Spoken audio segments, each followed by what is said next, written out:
Hello student, তোমরা যারা ক্যালকাটা ইউনিভার্সিটির আন্ডারে সেমিস্টার 4-এর ছাত্রছাত্রী আছো এবং তোমাদের রাষ্ট্রবিজ্ঞান সাবজেক্টে অনার্স আছে, তোমাদের জন্য আজকের ক্লাসটা খুবই গুরুত্বপূর্ণ। আজকের ক্লাসে তোমাদের ডিএসসিসি 7 পেপার থেকে একটি মোস্ট ইম্পর্টেন্ট প্রশ্নের উত্তর নিয়ে আলোচনা করব এবং প্রশ্নটা থাকছে রাষ্ট্র সম্পর্কে গান্ধীর ধারণা, সমালোচনা সহ ব্যাখ্যা।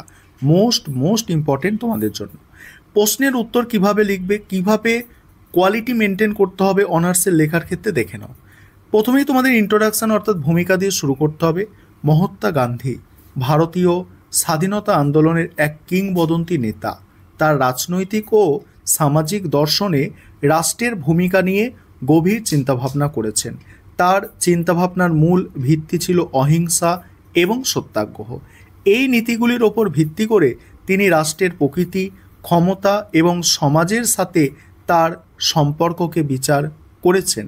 প্রচলিত রাষ্ট্রীয় ধারণার বিপরীতে গান্ধীর দৃষ্টিভঙ্গি ছিল এক অনন্য ও মৌলিক, যা ব্যক্তিকে রাষ্ট্রের কেন্দ্রে স্থাপন করে তার নৈতিক ও আধ্যাত্মিক উন্নতির ওপর জোর দেয়।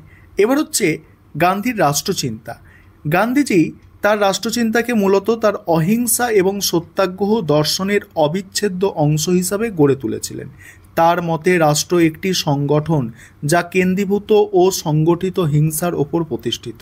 তিনি রাষ্ট্রকে একটি হৃদয়হীন যন্ত্র অর্থাৎ সোললেস মেশিন হিসাবে আখ্যায়িত করেছেন। গান্ধীজি দৃঢ় বিশ্বাস ছিল যে একটি হৃদয়হীন সত্তা কখনো যান্ত্রিক কঠোরতা পরিহার করে মানবিক হতে পারে না, যেখানে ব্যক্তির নৈবেক্তিক, মানসিক ও আত্মিক ইচ্ছাশক্তি রয়েছে। এই বিষয়ে গান্ধীজির উক্তি তাৎপর্যপূর্ণ। এখানে কোটেশনের মধ্যে এই উক্তিটা লিখে দেবে। আর তারপরে কি বলা হচ্ছে দেখো, এই দৃষ্টিভঙ্গি থেকেই তিনি রাষ্ট্রের সীমাবদ্ধতা এবং নেতিবাচক দিকগুলিকে তুলে ধরেছেন। গান্ধীজি তার রাষ্ট্র সংক্রান্ত আলোচনায় Leo Tolstoy, Karl Marx, John Ruskin, Thoreau প্রমুখ তাত্ত্বিকদের ধ্যান ধারণার দ্বারা প্রভাবিত হয়েছিলেন। তার মতে রাষ্ট্র হলো সংগঠিত কেন্দ্রীভূত হিংসার শক্তির প্রতীক বা নির্যাস। শুধু সশস্ত্র বল প্রয়োগই নয়, আধুনিক রাষ্ট্র আর্থিক, সামাজিক বলপ্রয়োগ বা জুলুম করে থাকে, যার কোনো সীমা পরিসীমা থাকে না। গান্ধীজির অভিমত ছিল যে এই বল প্রয়োগ এবং জুলুম মানবিকতার বিরাট ক্ষতি সাধন করে। তিনি মনে করতেন আত্মাহীন রাষ্ট্র ব্যক্তির আত্মাকে ধ্বংস করে, যা সমস্ত উন্নতির মূলে আঘাত আনে। গান্ধী ব্যক্তি স্বাধীনতাকে ব্যক্তি পবিত্রতার জন্য সর্বোচ্চ মর্যাদা দিয়েছেন। তার মতে আধুনিক রাষ্ট্র ব্যক্তির স্বশাসন খর্ব করে। অহিংসাকে একটি মৌলিক নীতি হিসাবে দেখলেও গান্ধীজি দেখেছেন যে আধুনিক রাষ্ট্র এই নীতির প্রতি ন্যূনতম সৌজন্যবোধ প্রদর্শন করে না। এই কারণে তিনি রাষ্ট্রের ক্ষমতা বৃদ্ধিকে অত্যন্ত ভয়ের চোখে দেখেছেন। গান্ধীজি রাষ্ট্রের চূড়ান্ত অনিয়ন্ত্রিত ও সীমাহীন রাষ্ট্রীয় সার্বভৌম ক্ষমতার বিরোধিতা করেছেন, কারণ এই ক্ষমতা সীমাহীন হিংসা বল প্রয়োগের জন্ম দেয়। তিনি জনগণের সার্বভৌম ক্ষমতায় বিশ্বাসী ছিলেন, যার ভিত্তি ছিল পবিত্র নৈতিক কর্তব্য। তার কাছে ব্যক্তিত্ব ও নৈতিক অধিকার রক্ষা করা ছিল একটি বড় চ্যালেঞ্জ। এমনকি আধুনিক সংসদীয় সার্বভৌমকতার তার মতে ইতিবাচক প্রভাব ফেলতে ব্যর্থ হয়েছে। এর পরিবর্তে তিনি ক্ষমতার বিকেন্দ্রীকরণের পক্ষপাতী ছিলেন। আধুনিক তাত্ত্বিকদের মতো গান্ধীজি রাষ্ট্র ও সমাজের মধ্যে পার্থক্য করেছেন। তার মতে সমাজ একটি স্বেচ্ছাসেবী, সহযোগিতামূলক, নমনীয় প্রতিষ্ঠান, যেখানে রাষ্ট্র হলো বল প্রয়োগকারী একটি অনমনীয় প্রতিষ্ঠান। ফলস্বরূপ তিনি রাষ্ট্রের চাইতে সমাজকে ব্যক্তির আনুগত্যের ক্ষেত্রে অগ্রাধিকার প্রদান করেছে। তার মতে রাষ্ট্রের প্রতি রাজনৈতিক আনুগত্য কোনো অবস্থাতেই শর্তহীন নয়।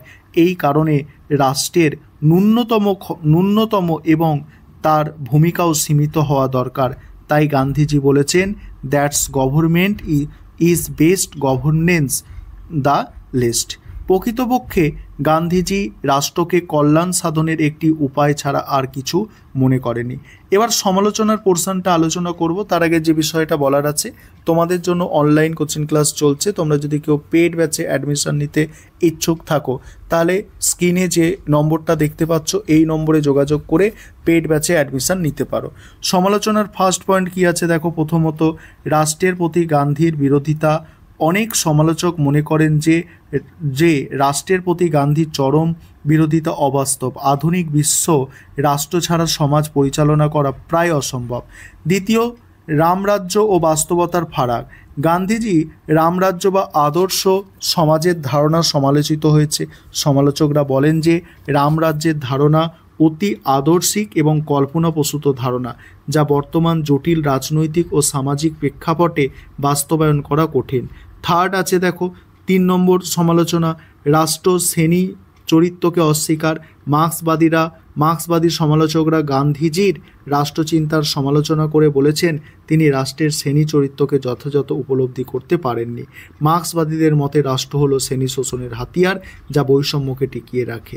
চতুর্থ, মানব প্রকৃতি সম্পর্কে অসম্পূর্ণ ধারণা। সমালোচকরা মনে করেন যে গান্ধী মানব প্রকৃতি সম্পূর্ণতা সম্পর্কে একটি অতি কল্পিত ধারণা পোষণ করেছেন। এবার উপসংহারটা তোমরা দেখে নাও। এই হচ্ছে তোমাদের একটি গুরুত্বপূর্ণ প্রশ্নের উত্তর। এটা খুব ভালো করে তোমরা তৈরি করো।